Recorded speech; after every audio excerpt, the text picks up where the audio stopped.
रात के 10 बज रहे थे। कार्तिक महीने की सर्द हवाएं शहर की गलियों में सन्नाटा खोल रही थी। यह वह सन्नाटा था जो ठंड और अकेलपन दोनों का मिश्रण होता है।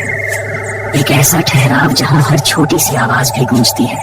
मोहन, जिसका आज काम खत्म होने में कुछ ज्यादा ही समय लग गया था, अपने दफ्तर से निकलकर घर की ओर तेजी से कदम बढ़ा रहा था।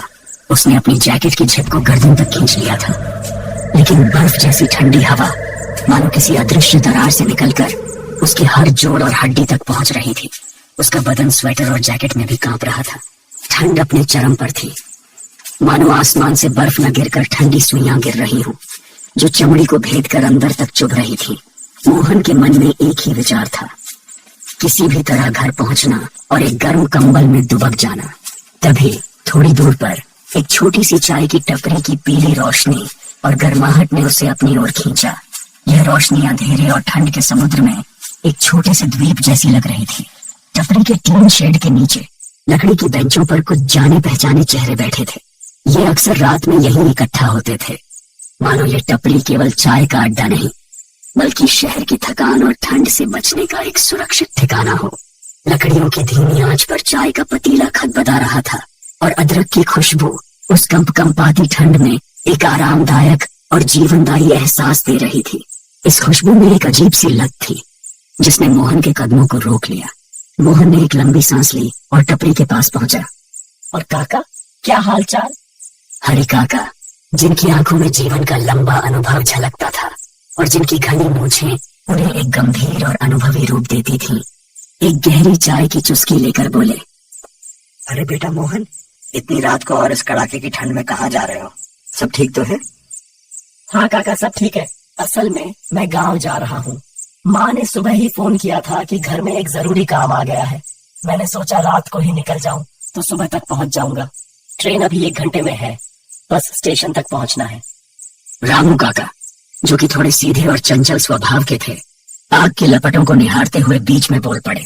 बेटा, ठंड में रात को ऐसे सफर पर मत निकला करो। ये वक्त ठीक नहीं होता। रास्ते सुनसान होंगे और मौसम का मिजाज देखो। ठहर जाओ, सुबह आराम से निकलना। स्टेशन पर रात गुजारने से तो बेहतर है कि यहीं टपरी पर आग ताप लो। अरे तुम्हें याद है वह भयानक ठंड की रात? आज भी उस रात की याद आती है तो रूह कांप जाती है। अरे हाँ रामू, वह रात, उस रात का ख्याल आते ही लगता है कि मौत कितनी करीब थी। मैं आज भी जब उस बारे में सोचता हूँ तो मेरे रोंगटे खड़े हो जाते हैं। वह सचमुच बहुत खौफनाक रात थी। उस घटना को भला कौन भूल सकता है? उस रात के बाद मैंने कभी अमावस्या की रात में घर से बाहर कदम नहीं रखा। कौन सी रात काका? मुझे भी कुछ बताइए। आप दोनों इतने डर क्यों रहे हैं? क्या हुआ था? क्या किसी डाकू लुटेरे की घटना है? बात तब की है बेटा, जब मैं और रामू 25 साल के जवान थे। हमारे शरीर में पूरी ताकत थी और दुनियादारी का ज्यादा अनुभव नहीं था। हम गांव के सबसे मजबूत जवान माने जाते थे।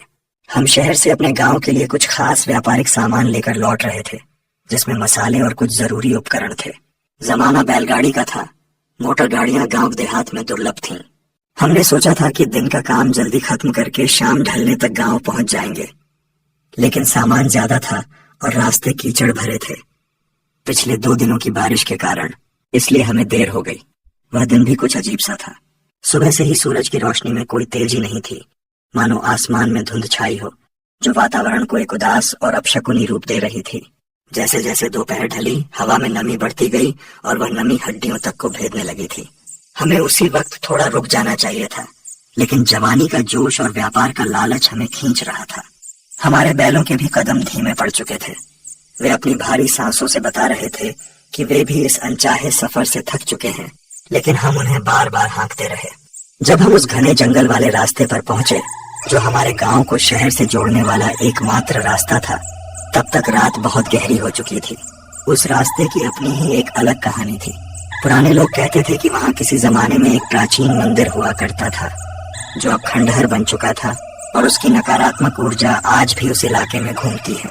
हमने इन कहानियों को हमेशा अंधविश्वास माना था, लेकिन उस रात उस जंगल की खामोशी उन कहानियों को जिंदा कर रही थी।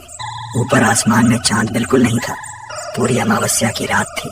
अमावस्या की रात का अंधेरा भी कुछ और ही होता है।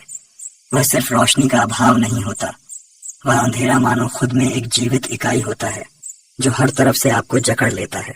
ऐसा लग रहा था जैसे काली स्याही आसमान से जमीन पर रिस गई हो। और ऊपर से ऐसी कड़ाके की ठंड की सांस लेना भी भारी लग रहा था। हवा ऐसी चल रही थी जैसे कोई रो रहा हो।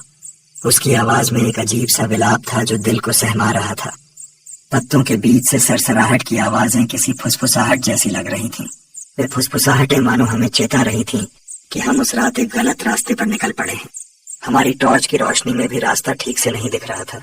वह रोशनी बस हमारे सामने कुछ फीट तक का दायरा दिखा पाती थी और उसके आगे का सारा संसार अंधेरे की चादर ओढ़े बैठा था। हम दोनों बैलगाड़ी को हाँकते हुए जा रहे थे, टॉर्च की रोशनी में रास्ता टटोलते हुए। रास्ता बहुत खराब था। बैलों को हाँकने में भी दिक्कत हो रही थी। उनकी टांगें कीचड़ में धंस जाती थीं। इस मुश्किल सफर में हम बार बार भगवान का नाम ले रहे थे ताकि किसी भी तरह सुबह होने से पहले अपने गांव पहुंच जाए। हमारे पास उस वक्त गर्म कपड़े भी ज्यादा नहीं थे क्योंकि हमने सोचा था कि हम रात होने से पहले पहुंच जाएंगे। तभी अचानक एक सुनसान मोड़ पर, जहां दूर दूर तक कोई इंसानी बस्ती नहीं थी, कोई झोपड़ी या घर नहीं था, बस घना जंगल और कांटों भरी